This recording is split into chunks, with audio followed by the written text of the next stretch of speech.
Baik pemirsa, kita akan lanjutkan diskusi malam hari ini terkait dengan kewaspadaan kita akan kondisi cuaca ekstrim yang melanda sejumlah wilayah di Indonesia, termasuk di Pekalongan. Pak Wali Kota tadi BMKG sudah menyampaikan prediksi atau perakiraan cuaca masih akan terus terjadi intensitas hujan yang tinggi sampai akhir Januari. Lalu bagaimana pemerintah daerah Pekalongan mengantisipasi akan adanya potensi dampak dari cuaca ekstrim ini, Pak?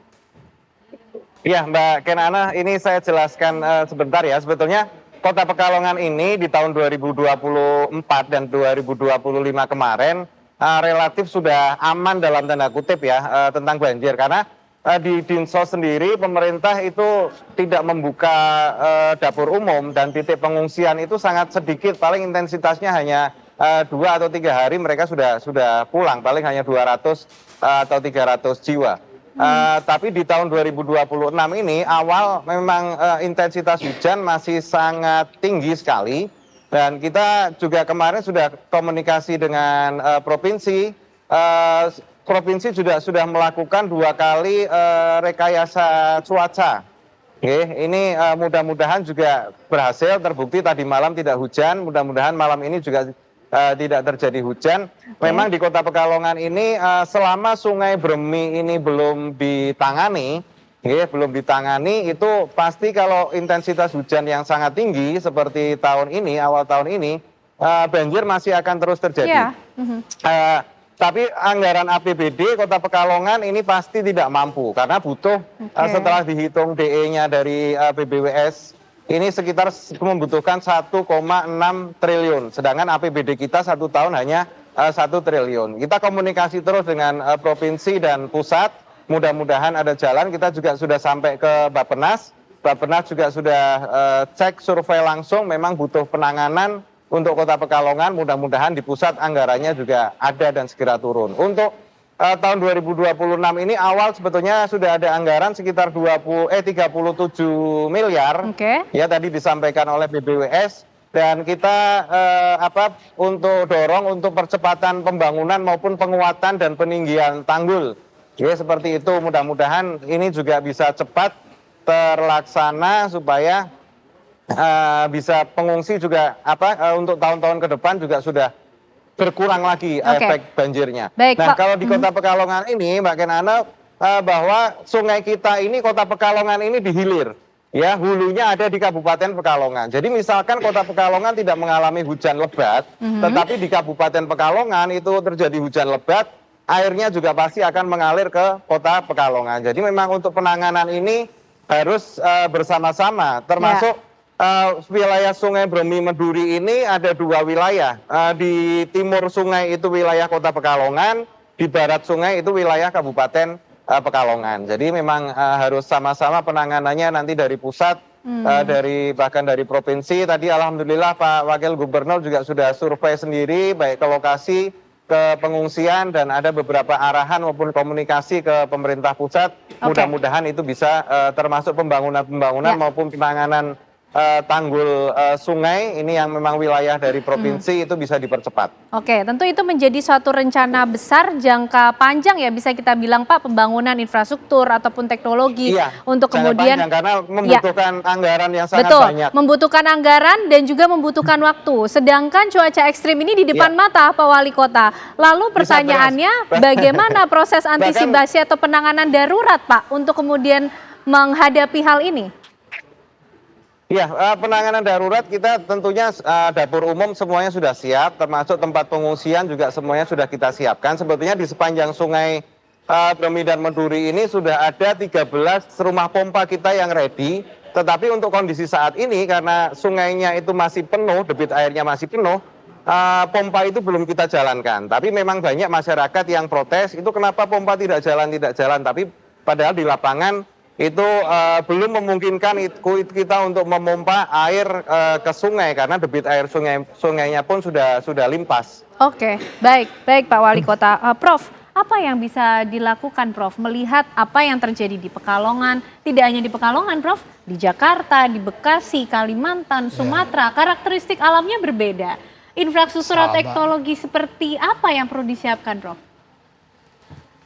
Ini curah hujan di Pekalongan saya yakin tidak akan lebih dari hujan di Teluk Gong Januari 2025. Berapa itu mungkin BMKG bisa jawab, kalau saya tidak salah itu 370 mili. Wah, jauh lebih besar daripada Januari 2026 ini. Teluk Gong, selamat Ken.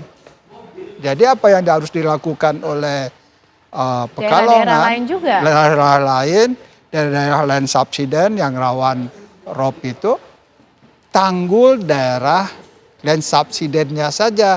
Jangan ditanggul air dari hulu, jangan dihalangi itu air dari hulu.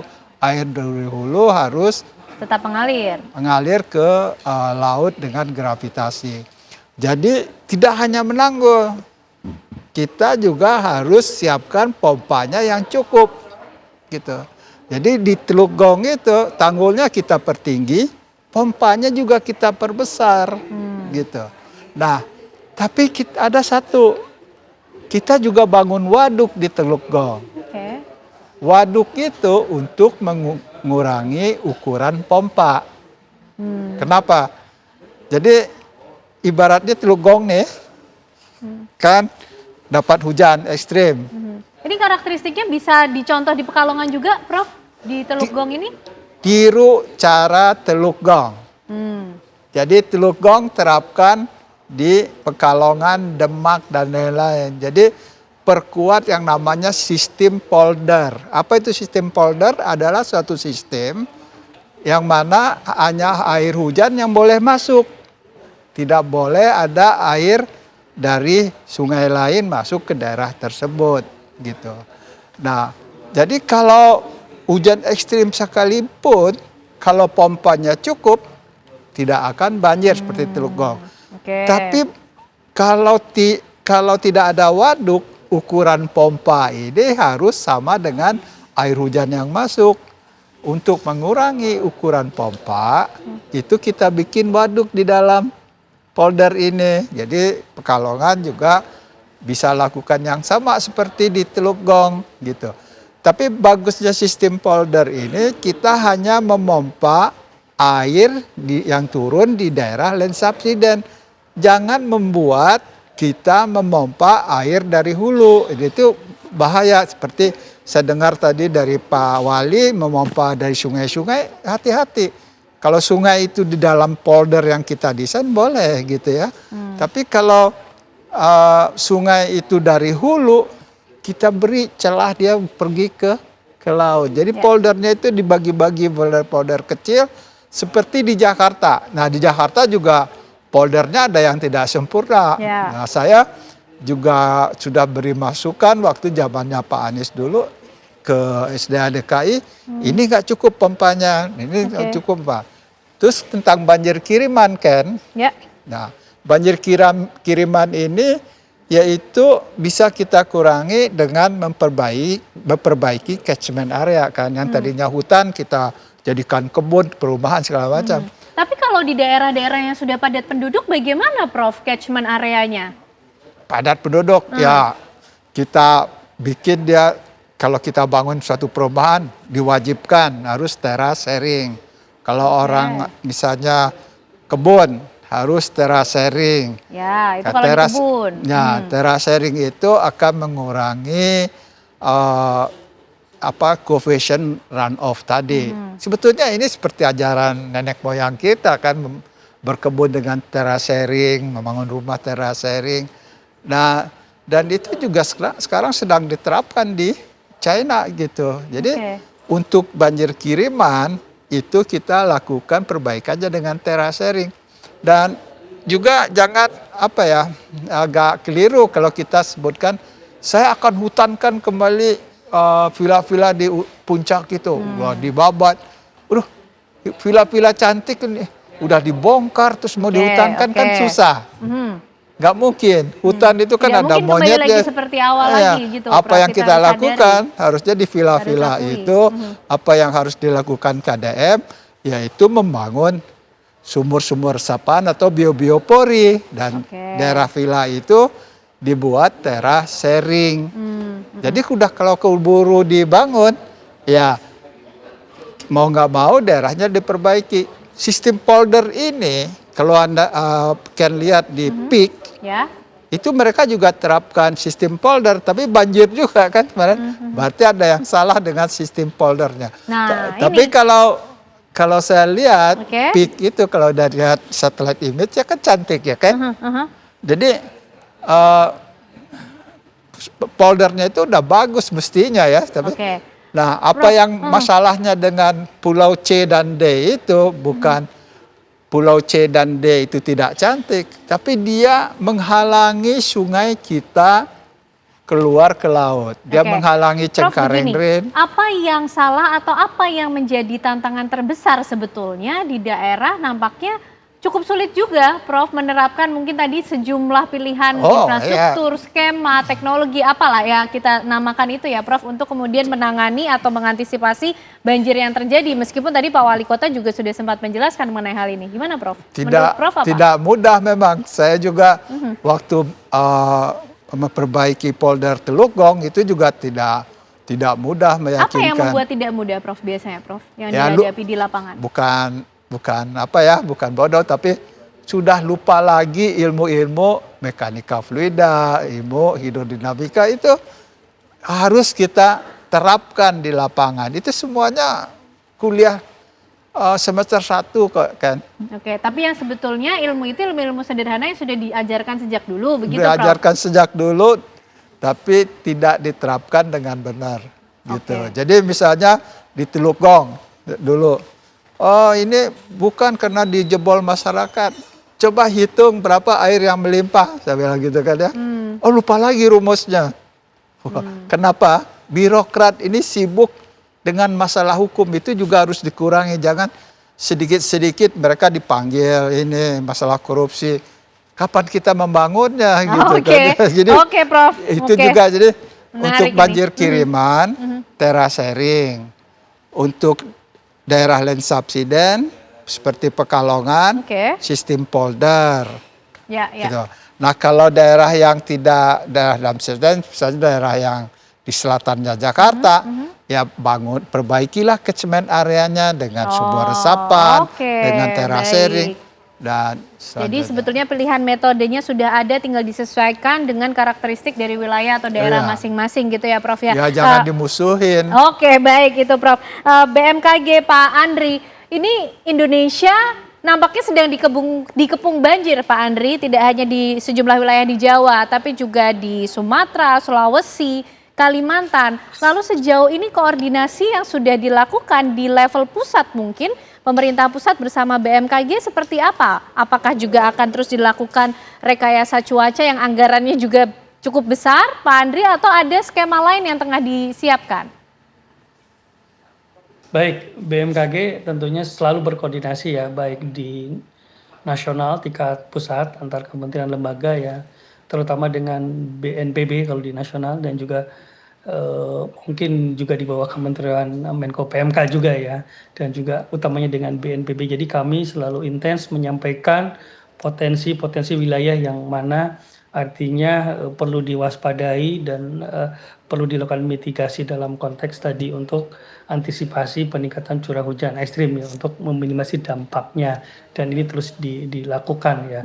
Lalu juga di level daerah di provinsi, jadi BMKG juga hadir melalui UPT BMKG ya di provinsi, dan tentu ini ditindaklanjuti di level provinsi. Upaya-upaya yang saat ini dilakukan salah satunya adalah dengan modifikasi cuaca, dan tentunya ini kolaborasi ya antara BMKG, BNPB dan juga pemerintah daerah yang saat ini pun juga sudah berjalan dan aktif, dan memang tadi disampaikan Pak Wali Kota juga ya, cukup efektif menurunkan intensitas curah hujan yang terjadi. Contoh saat ini yang sedang berjalan adalah di DKI Jakarta, kemudian di Jawa Barat, Jawa Tengah, dan Jawa Timur sedang aktif adanya operasi modifikasi cuaca ya. Lalu juga di wilayah Sumatera, di wilayah yang terdampak bencana hidrometeorologi 3 provinsi juga kami juga melakukan operasi modifikasi cuaca, tentunya untuk tadi meminimalisir intensitas curah hujan. Jadi modifikasi cuaca atau rekayasa cuaca perlu kami tegaskan bukan berarti menghilangkan hujan, tetapi mengurangi intensitas. Nah, yang artinya tentu kesiapan yang di darat pun, jadi artinya dari dalam konteks bagaimana memitigasinya juga tetap harus disiapkan langkah-langkah. Saya kira demikian, Mbak, dari Oke. BMKG. Terima Baik, kasih. baik. Tadi modifikasi cuaca tidak untuk menghilangkan, tapi mengurangi intensitas. Artinya mitigasi tetap harus dilakukan. Pak Wali Kota, nampaknya pemerintah daerah punya peran yang cukup besar. Apabila kita bicara soal mitigasi dan sejumlah pilihan skema yang mungkin bisa diterapkan tadi berdasarkan yang disampaikan oleh Prof. Muslim Muin, Pak Wali Kota. Kalau di Pekalongan seperti apa? Apa yang sudah diterapkan atau mungkin ada kendala lain yang juga ingin disampaikan untuk kita bisa bahas bersama malam hari ini dari Pekalongan? Iya, Mbak Kenana, terima kasih. Sebetulnya upaya-upaya yang sudah kita lakukan jauh bahkan sebelum periode saya, ya itu semuanya sudah dilakukan karena memang sebetulnya dampak banjir di Kota Pekalongan itu ada dua tipe, banjir rob dan banjir air hujan. Itu dengan tipikal penanganan yang sangat berbeda. Nggih, kalau banjir rob, sungai di tanggul tinggi itu rob sudah selesai. Ya, tetapi bagaimana dengan air hujan, akhirnya tidak bisa lari ke sungai, terus mengalir ke laut. Nah, kita ada sistem pompa. Kita bikin rumah pompa. Alhamdulillah di Kota Pekalongan ini sudah ada kurang lebih 39 rumah pompa yang sudah kita siapkan. Tapi memang untuk di Sungai Bremi dan Meduri ini memang belum ada penanganan khusus, ya, belum ada penanganan khusus. Jadi memang agak berat. Kalau yang di Sungai Loji dan Sungai Banger itu sudah ada normalisasi sungai, sudah ada peninggian tanggul, rumah pompa juga sudah ada dengan volume yang sangat besar. Itu bisa dikatakan misalkan ada dampak air hujan yang sangat lebat, bahkan kemarin pun paling 1 hari, ya, maksimal 2 hari itu sudah surut. Ya, tetapi bagaimana yang di Sungai Bremi dan Meduri ini memang belum ada penanganan khusus. Ya, yang bisa kita lakukan adalah komunikasi dengan pemerintah provinsi dan pemerintah pusat sambil di Kota Pekalongan sendiri untuk memastikan bahwa pompa itu semuanya dengan kondisi baik. Ya, semuanya yang 13 pompa yang di Sungai Bremi Meduri itu dengan kondisi baik. Jadi begitu volume air itu turun bisa langsung dipompa. Mudah-mudahan sambil kita siapkan penanganan dapur umum. Alhamdulillah relawan-relawan juga ikut berpartisipasi, terus dari beberapa organisasi, kelompok masyarakat yang buka dapur umum, tadi dari Nahdlatul Ulama, dari Arobito, tempat pengungsian juga harus kita siapkan, untuk khusus untuk bukan hanya tempat pengungsian tapi obat-obatan, termasuk MCK-nya juga semuanya harus siap. Jadi pengungsi ini harus betul-betul kita jaga kesehatannya, terus dari puskesmas juga ready 24 jam ya untuk memantau kondisi para pengungsi yang sudah kita evakuasi ke puskesmas. Itu kemarin bayi umur kurang lebih 40 hari, terus ada yang sakit, terus ada yang ibu hamil sudah 8 bulan lebih ya. Itu juga sudah kita evakuasi. Nah, ini langkah-langkah yang harus kita siapkan sementara dari pemerintah Kota Pekalongan itu.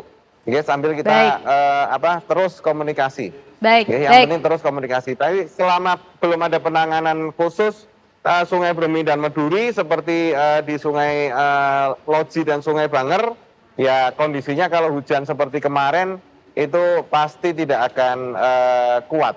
Ya, tapi yang kita alhamdulillah di tahun 2025 dan 2024 aman, tidak sebesar sekarang. Jadi tidak terjadi kita tidak membuka dapur umum, tidak ada sedikit pengungsi, ya, tidak seperti tahun ini. Oke, itu sejumlah fakta sekaligus juga evaluasi dan mitigasi yang sudah disiapkan dari pemerintah daerah Pekalongan. Prof. Muslim, mungkin menutup pesan yang bisa disampaikan begitu melihat kondisi banjir yang mengepung wilayah Indonesia yang harus menjadi perhatian mungkin khususnya kepada pemerintah daerah. Oke, satu, banjir kiriman, perbaiki catchment area. Jadi coefficient runoff-nya harus dikurangi dengan membangun teras sharing, sumur resapan, biopori, dan lain-lain gitu ya. Dua, untuk daerah seperti Pekalongan yang mengalami lead subsidence tadi, banjir rob. Jadi sebetulnya bukan air laut yang naik, tapi tanah yang turun. Apa yang harus dilakukan? Perkuat sistem poldernya. Kalau saya lihat tadi mungkin gitu ya, tapi saya nggak tahu persis.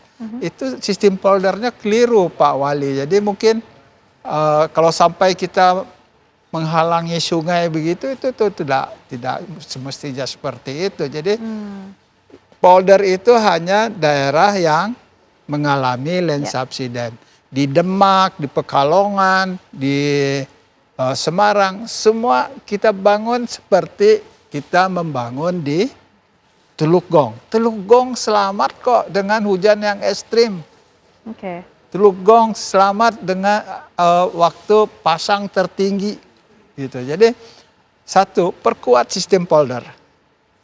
Kedua, terasering untuk terasering dan memperbaiki catchment area itu. Sehingga air yang ke hilir itu tidak besar lagi gitu. Jadi jangan punya pendapat air hujan harus dibuang secepatnya ke laut. Air hujan ini berkah. Saya tidak setuju tadi dengan modifikasi cuaca, terus terang. Kalau air hujan yang turun di darat ini dikurangi, gitu ya, itu nanti kita musim kemarau mau airnya dari mana, gitu. Jadi jangan tanggapi climate change ini dengan modifikasi cuaca, itu keliru. Tapi ya pemerintah dia punya perhitungan atau pertimbangan mungkin Prof ya. Nah, baik. Itu pesan dari saya Ken. Perkuat sistem polder, jangan bangun giant seawall.